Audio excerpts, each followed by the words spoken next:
Que signifie le mot « Église » ? C'est ce qu'on va savoir aujourd'hui à l'émission La Parole vivante.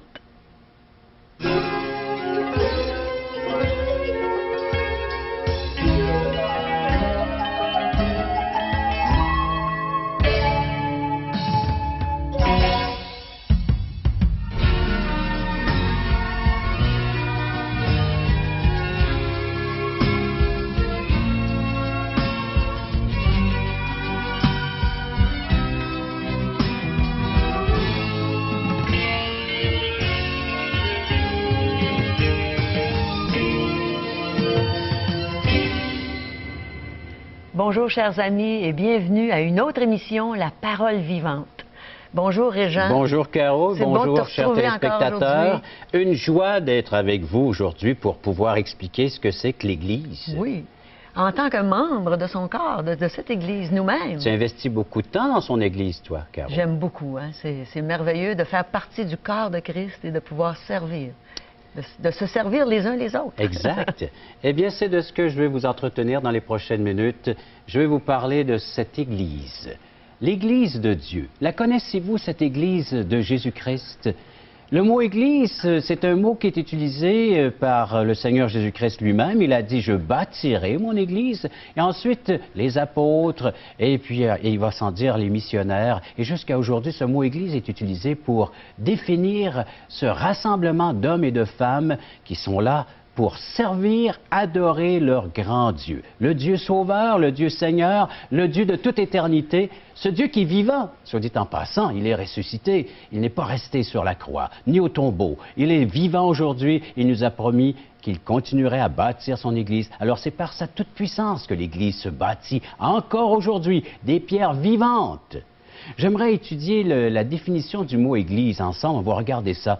Pourquoi? Parce que c'est emprunté du grec, le mot « ecclésia », Église, donc « ecclésia », et ça a une racine, le mot grec « ek » veut dire « hors de » et « kaléo », « appelé ». Alors, c'est des gens qui sont appelés hors de. Donc, lorsqu'on prononce le mot « Église », on ne parle pas de pierre, de briques, de ciment, non. C'est un tout autre langage avec le Seigneur Jésus-Christ. On parle de pierres vivantes, c'est-à-dire de personnes qui ont reconnu leur besoin d'un sauveur et qui, il va sans dire, l'ont accepté, l'ont imploré dans sa grande miséricorde, dans sa grâce. Le pardon des péchés a été accompli, purification des péchés, et c'est le salut, c'est l'accomplissement de l'œuvre de Dieu dans notre vie. Et là, nous devenons des personnes qui sont appelées hors de, afin de pouvoir nous rassembler en son nom. C'est une sainte convocation que le Seigneur fait de rassembler les siens, qu'il a pu racheter de la sorte par son sacrifice accompli à la croix. Et encore aujourd'hui, on peut implorer cette miséricorde afin de faire partie de son Église. Donc, appelé hors d'un système ou d'un royaume de ténèbres, là où régnait la mort autrefois, on est transféré de ce royaume, de cette citoyenneté, et pour être appelé maintenant des citoyens célestes. Vous allez me dire, ben, où est-ce que tu prends tout cela, Régent? Lisons la Bible. Allons voir la parole de Dieu qui est là sur mon pupitre, sur mon bureau, et j'espère que vous en avez une portion, vous aussi, à la portée de la main. Alors, je vais m'asseoir et on va regarder ensemble dans Philippiens, c'est chapitre 3, le verset 20. Philippiens, chapitre 3, verset 20, nous lisons « Mais nous sommes citoyens des cieux, d'où nous attendons aussi comme sauveur le Seigneur Jésus-Christ. » Et je rajoute le verset 21, qui transformera le corps de notre humiliation en le rendant semblable au corps de sa gloire par le pouvoir qu'il a de s'assujettir toutes choses. Une Église qui est bâtie par son pouvoir, une Église qui est bâtie par son intervention. L'Église est une œuvre divine, non humaine. Ce n'est pas par des mains d'hommes qu'on peut bâtir cette Église, ni par notre propre pouvoir, notre propre intelligence. C'est vraiment une intervention divine dans votre vie qui va faire de vous cette pierre vivante, comme dit l'apôtre Pierre dans ses épîtres. Vous pourrez lire cette vérité. Des pierres maintenant qui s'appuient sur le fondement inébranlable qui est le Christ lui-même, ce roc, comme il l'a dit à l'apôtre Pierre, lorsque Pierre avait témoigné de la personne de Jésus. Suite à une révélation divine, vous lirez ça dans l'Évangile selon Matthieu, chapitre 16, et c'est un lien direct avec ce que je suis en train de vous expliquer. Et donc, ce roc ou ce fondement inébranlable, c'est le Seigneur Jésus-Christ. C'est ce témoignage que l'apôtre Pierre a rendu en ce qui a trait la personne de Jésus. Et voilà maintenant sur lequel on peut bâtir cette Église locale. Un Jésus-Christ qui est vivant, qui est véritable, que nous le servons. Et j'espère que vous êtes impliqués dans votre Église locale. J'espère que tout croyant qui est à l'écoute de cette émission, vous investissez du temps, de l'énergie et même vos sous à l'Église, parce que c'est une œuvre divine. Ça me rappelle l'histoire d'un homme d'affaires qui investissait beaucoup d'argent dans son Église locale. Et un jour, il fit faillite. Alors il va sans dire que ses copains, ses amis, qui étaient tous des hommes d'affaires, sont allés le voir et ont dit « Tu vois, tu as tout perdu. » Quelle fut sa réponse? Il a dit « Non, c'est vrai que j'ai perdu beaucoup, mais tout ce que j'ai investi dans l'Église locale, dans l'Église du Seigneur, ce n'est pas perdu, parce qu'un jour, je le retrouverai dans l'éternité. » Et ça, c'est une grande réalité, c'est une grande vérité, que tout ce que vous donnez au Seigneur Jésus-Christ vous sera redonné. Si ce n'est pas ici-bas sur la terre, ce sera là-haut dans les lieux célestes. Alors, êtes-vous en train de vous amasser des trésors dans les lieux célestes, une Église des citoyens des cieux? C'est ce que nous devenons à la personne de Jésus-Christ lorsque nous adhérons à son œuvre, à son Église. Nous devenons un membre du corps de son Christ. C'est ce que nous verrons dans les prochaines émissions, devenir un membre du corps de Christ, une Église vivante, réelle et qui est efficace encore aujourd'hui en train d'établir un témoignage avec puissance. Alors donc, c'est un lien d'appartenance. Vous savez, en grec, lorsque les gens étaient pris hors d'eux, c'était afin de gérer les biens. Et nous aussi, nous sommes là pour gérer les biens. Alors, gérer va sans dire la politique de Dieu, gérer sa justice, gérer donc son Église. Et c'est pour ça qu'il y a divers services, divers ministères dans l'Église. Et le Seigneur nous donne des capacités par son esprit d'investir toute cette énergie au corps de Christ, les uns avec les autres, pour être au service du Seigneur Jésus-Christ. Un lien d'appartenance à son royaume. Un royaume céleste. Oui, parce que nous sommes des citoyens des cieux, donc c'est un royaume céleste. Elle est palpable, elle est touchable parce qu'il y a l'Église locale, c'est une Église universelle. On a vu, il va sans dire, dans une dernière émission, que nous sommes devenus son épouse, sa fiancée, qu'un jour elle viendra la chercher, il y aura les noces de l'agneau dans les cieux. Alors, dans le ciel, tout se passera dans les lieux célestes. Pour l'instant, nous sommes en attente et nous sommes en train de bâtir avec lui toute cette espérance céleste que le Seigneur est prêt à déposer dans nos cœurs si nous recevons ces vérités qui sont écrites là dans la Bible. Et si vous avez une Bible à la maison, vérifiez vous-même, allez voir ce qui se passe. J'aimerais vous parler également d'un autre texte qu'on retrouve dans 2 Thessaloniciens. Alors, vous êtes dans Philippiens, vous tournez quelques pages, 2 Thessaloniciens, chapitre 2 et le verset 14. Alors, 2,14, nous lisons. « C'est à quoi il vous a appelé par notre évangile pour que vous possédiez la gloire de notre Seigneur Jésus-Christ. » Le fait de devenir chrétien, le fait de devenir un enfant de Dieu, le fait de devenir un participant à son Église, c'est de répondre à son invitation. C'est un appel que le Seigneur Jésus-Christ lance à tous et chacun. Et aujourd'hui, je vous encourage à répondre d'une façon positive à son appel. C'est ce que les gens de Thessalonique ont fait. Ils sont devenus croyants, ils sont devenus chrétiens, ils sont devenus maintenant participants à la gloire de Dieu. Et c'est cela l'Église, c'est de pouvoir participer à la manifestation de la gloire de Jésus-Christ ici-bas sur terre. Alors, si vous cherchez Christ, cherchez aussi son Église. Cherchez naturellement cet endroit local où est-ce que vous allez pouvoir vous rassembler en son nom afin de pouvoir vous réjouir en lui, de pouvoir partager avec lui tout ce qu'il vous donne, tout ce qu'il vous accorde par pure grâce. Dans Galates, c'est un autre texte que nous regardons. Cette fois, on doit reculer dans notre parole de Dieu. Alors, vous étiez dans Thessaloniciens, vous avez Éphésiens, et dans Galates, nous lisons à partir du chapitre 5, verset 1. « C'est pour la liberté que Christ nous a affranchis. Demeurez donc fermes et ne vous laissez pas mettre de nouveau sous le joug de la servitude. » Qui compose l'Église de Jésus-Christ? Le texte nous le dit en toutes lettres. Des gens libérés. Êtes-vous libre? Êtes-vous libéré? Ou si vous êtes encore esclave de certaines pratiques dans votre vie et qui vous font honte et qui vous empêchent pleinement de vous épanouir en Christ? vous pouvez naturellement faire appel à son aide, faire appel à son secours, à sa présence. Il est venu nous libérer de l'esclavage du péché afin de pouvoir vivre maintenant pleinement de son œuvre et de pouvoir bénéficier de ses bontés, de ses bienfaits, de sa fidélité, de l'être qu'il est. À vous d'en profiter pleinement. Vous pouvez commencer dès maintenant, aujourd'hui même, de pouvoir faire appel à sa puissance afin qu'il vous libère et par le fait même de faire de vous des disciples et de faire de vous des personnes participantes à son Église. C'est ce que nous lisons. Vous savez, il y a un texte dans Hébreux, Deutéronome chapitre 18, le verset 16, où vous pouvez entendre cet appel de Dieu. Il est vrai que dans le contexte, cet appel s'adresse aux Israélites. Ils sont esclaves. Ils sont aux prises sous la main puissante du Pharaon. Mais le Seigneur les appelle par l'entremise de celui qui est le libérateur de ce temps, Moïse. Et Moïse se présente devant Pharaon, le roi des Égyptiens, et il dit « Laisse aller ce peuple. Laisse aller ce peuple afin qu'ils se rendent jusqu'à ma montagne, et là ils m'adoreront. Ils pourront m'adorer. » Quelle belle illustration.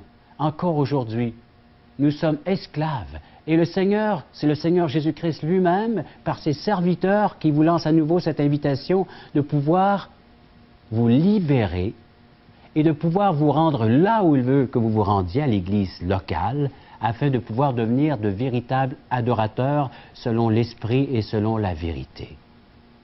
J'aimerais m'adresser à vous un peu plus personnellement, si vous voulez. C'est un appel que je vais faire avec chacun d'entre vous. Vous savez, le Seigneur Jésus-Christ vient de nous parler. Et c'est à nous maintenant de réagir, de donner une réponse à son invitation. Savez-vous comment est-ce que le Seigneur Jésus-Christ ou l'Éternel a libéré les Israélites de cet esclavage? Eh bien, il a dit d'offrir en sacrifice un agneau sans tache, un agneau qui était pur parmi le troupeau qui était là, qui était en leur possession, et de pouvoir l'offrir en sacrifice. Et c'est ce qu'il a fait. L'Israélite, dans sa famille, a pris un agneau, il l'a offert en sacrifice le soir même, ils l'ont fait cuire, ils l'ont mangé, et puis ils ont pris le sang de cet agneau et ils l'ont mis sur les linteaux de la porte, tout autour de la porte. Et lorsque l'ange de l'Éternel a passé pour le jugement de Dieu concernant, il va sans dire, les Égyptiens et tous ces autres peuples qui vivaient comme esclaves, eh bien c'était la mort qui régnait. Mais ceux qui étaient couverts par le sang de l'agneau, qui avaient mis ce sang sur le linteau des portes, étaient couverts et par le fait même pouvaient vivre. Et libérés, ils ont pu se retirer de cette main puissante de Pharaon et être conduits dans le désert par Moïse et d'adorer leur grand Dieu. Et aujourd'hui, c'est la même chose, chers amis. Si vous voulez vivre cette relation intime et personnelle avec Jésus-Christ, vous devez maintenant vous confier dans le sang de l'agneau. Nous n'avons plus de sacrifice à offrir comme dans l'Ancien Testament, comme chez les Israélites, parce que l'agneau de Dieu qui ôte le péché du monde nous a été révélé, présenté par Jean le Baptiste, par les apôtres et par Dieu lui-même. Il a dit, voici l'agneau de Dieu qui ôte les péchés du monde, en parlant de l'œuvre et de la personne de Jésus-Christ. Aujourd'hui, vous pouvez couvrir votre âme en vous réfugiant là où le péché a été condamné, là où le jugement a tombé sur Jésus-Christ à la croix, et par le fait même être libérés de votre esclavage et devenir des gens libres qui pourront se joindre à l'Église locale en tant que disciples, en tant que serviteurs, et d'investir votre temps maintenant dans cette Église et de pouvoir servir le Seigneur de tout votre cœur, avec zèle, le zèle de la maison de Dieu, et de pouvoir maintenant l'adorer librement, de chanter des louanges, des cantiques, et de pouvoir, il va sans dire, le remercier et d'offrir des actions de grâce. Dès qu'il y aura des occasions, que ce soit les mercredis, que ce soit les dimanches matins, les dimanches soirs, selon les rassemblements de cette église locale, parce que le mot grec, c'est ce qui veut dire « kaal », rassembler. Le Seigneur a délivré les Israélites afin de les rassembler sur la montagne, et nous aussi, il nous rassemble en église locale pour devenir des adorateurs. Méditons cette vérité dans les prochaines minutes en écoutant ce chant, le chant qui va suivre à l'instant même.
je vous pose cette question.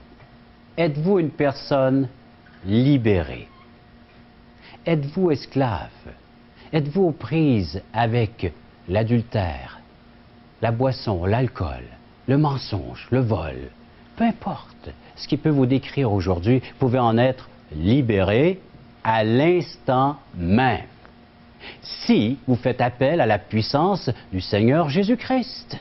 Il est venu pour libérer le pécheur de son péché afin qu'il devienne un adorateur. Il est prêt à porter pour vous ce fardeau, puisqu'il l'a fait à la croix. Il s'est identifié avec vous en tant que pécheur. La parole de Dieu nous dit qu'il est devenu péché à la croix afin que nous devenions des êtres justes par sa justice, la justice qu'il s'est acquise lui-même pour nous. Je vous rappelle cette vérité, elle est écrite en toutes lettres. Galates chapitre 5, verset 1. Je vous en refais la lecture, et c'est à vous de vérifier dans les Saintes Écritures. C'est pour la liberté que Christ nous a affranchis. Demeurez donc fermes, et ne vous laissez pas mettre de nouveau sous le joug de la servitude. Et à cela, vous pourrez lire également l'Évangile selon Jean, chapitre 8, vous avez un grand exposé de l'œuvre du Seigneur Jésus-Christ, où le Seigneur lui-même nous dit que la parole de Dieu est cette vérité qui est venue pour nous affranchir. Et si le Christ vous affranchit, vous serez réellement libre. Seules des personnes libérées peuvent devenir des membres du corps de Christ, faire partie de l'Église, des gens qui sont hors d'eux afin de pouvoir se rassembler au nom du Seigneur Jésus-Christ. C'est la seule unique façon de devenir un membre du corps de Christ, de son Église. Vous voulez le devenir? Faites cela par la foi. Confiez-vous dans la personne et dans l'œuvre du Seigneur Jésus-Christ. Et vous pourrez après le partager avec d'autres qui sont aux prises également avec le péché et avec l'esclavage. Alors donc, à vous d'en bénéficier pleinement, cette grâce vous est accordée. Vous n'avez qu'à dire, Seigneur Jésus, je suis ce pécheur. J'ai besoin de ton intervention divine dans ma vie. J'ai besoin de ton pardon. J'ai besoin que tu viennes me purifier, me laver. Fais de moi l'être que tu veux que je sois. Et il va le faire, puisqu'il est venu pour cela. C'est le but pour lequel il est venu. Bâtir son Église, rajouter des pierres telles que vous, des pierres vivantes, afin que vous puissiez bénéficier de son œuvre. Je vous encourage à le faire, comme je l'ai fait moi aussi un jour. À vous de profiter pleinement de ce que le Christ a accompli pour vous à la croix. Toi qui es là, viens à la croix, Jésus t'appelle. L'Église de Jésus-Christ. Aimeriez-vous rencontrer des membres de cette belle Église? Aimeriez-vous devenir un membre de cette belle Église? Eh bien, recevez cette belle invitation. Allez-y. On vous invite à aller à un déjeuner de l'espoir, un merveilleux déjeuner de l'espoir, où vous allez entendre un témoignage d'une vie qui a été transformée par la foi en Jésus-Christ. Vous allez apprendre comment devenir un enfant de Dieu vous-même, comment faire partie de cette belle Église. Alors voici les coordonnées pour savoir dans votre région comment vous pouvez y aller. Regardez ce qui se passe dans cette salle. Il nous manque de la place. Voulez-vous m'aider à tasser le mur, s'il vous plaît? Hein? Jésus est vivant, il vit pour toi, il vit pour moi. Jésus est ici, il vient pour toi, il vient pour moi. Il est venu pour tous nous pardonner. C'est une nouvelle naissance. C'est comme une chenille qui est transformée en papillon. Mais il faut lui demander. Dieu vous offre la vie éternelle et il faut que vous la receviez. Parole vivante vous invite à participer à l'un des nombreux merveilleux déjeuners de l'espoir. Ces déjeuners ont lieu dans plusieurs restaurants réputés de la région et vous sont offerts gratuitement. Venez entendre le témoignage d'une vie transformée par la puissance de Dieu.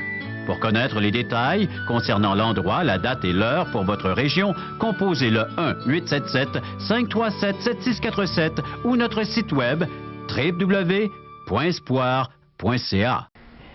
J'ai l'honneur de vous présenter le vice-président du comité organisateur de Québec Espoir 2008. Devinez qui il est. Eh bien, c'est notre bon ami Régent Joly, le pasteur de l'Église de l'Espoir, ici à Québec. Merci, Caro. Et puis, oui, en tant que pasteur de l'Église de l'Espoir, une toute jeune église qui est en train de prendre forme dans le nord de la ville de Québec. Belle église. 2008, pour moi, je crois que c'est un impact qui, comme on n'aura jamais eu sur toutes nos églises, et non seulement dans la belle région de Québec, mais au-delà, je crois, dans la province. Et je peux même élargir parce que moi, ça fait plus de 30 ans que je suis chrétien, puis c'est du jamais vu. J'ai jamais entendu parler de la sorte un tel ralliement, un rassemblement du peuple de Dieu pour festoyer, pour célébrer, pour adorer, si on peut utiliser les termes que nous employons, nous utilisons dans nos églises. Et c'est ce qu'on va faire ensemble pendant 11 jours. Et tu disais, au-delà du Québec, quel endroit, par exemple? Bien, la Beauce, je sais que la Beauce va être touchée, il va y avoir un impact là sur les Beaucerons. Il va y avoir également Baie-Saint-Paul, et puis il va y avoir également le Saguenay-Lac-Saint-Jean. J'essaie de me souvenir des Est-ce que ces gens viennent ici se joindre à nous, c'est ça? Oui, mais en plus, ces régions seront visitées. Le 350 000 évangiles, là, ce fameux nombre, eh bien, c'est pour atteindre également aussi ces régions. On voudrait distribuer dans chaque foyer une portion des Saintes Écritures. Alors donc, ces régions vont être touchées aussi par la distribution des évangiles selon Jean. Ah, les là, 350 000 évangiles, c'est pas uniquement pour la ville de Québec. Pas juste à distribuer à Québec, mais à l'extérieur. Ces autres régions. Oui. Et voilà pourquoi que je parle d'un grand impact, comme du jamais vu au Québec. Mais ton implication va être encore plus que ça. Là. Il y a la Mon distribution implication en tant d'évangiles. que pasteur sur ce comité, oui, pour l'organisation, mais aussi on va être ensemble. On va animer à tous les soirs avec Parole Vivante, donc Télémag. Nous serons sur place pour faire du direct. En direct. Et également pour des reprises. Alors donc, ce sera reproduit dans le courant de la semaine. Mais les gens vont pouvoir voir ces événements chez eux, à la maison. Mais j'espère, premièrement, qu'ils vont se déplacer et venir assister à ces endroits où auront lieu nos spectacles, nos soirées. Donc, ces concerts évangéliques, entre autres, avec prédications et messages, comme ils sont habitués d'entendre et de voir dans nos émissions.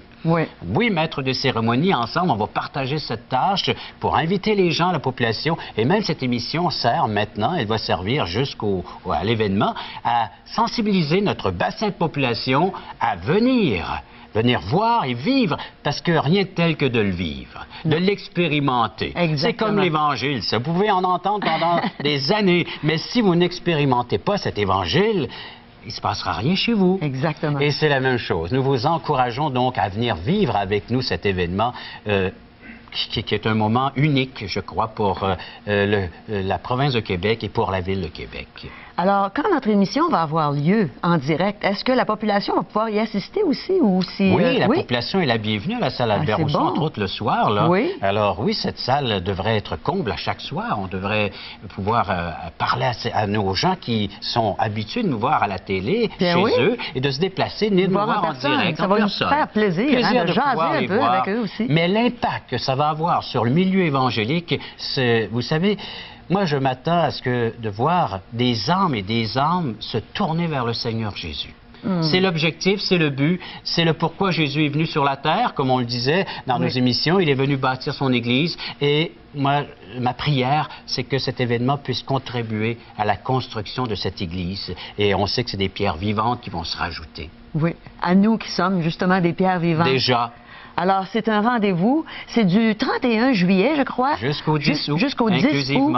Alors, on va être là au rendez-vous et on souhaite que vous soyez avec nous aussi parce que ça va être toute une festivité. Ça va être vraiment des spectacles, ça va être des présentations et surtout la présentation de Jésus-Christ, ce sauveur merveilleux qui est venu mourir sur la croix pour nous. On va parler de lui pendant qu'on fête les 400 années de Québec, la ville de Québec.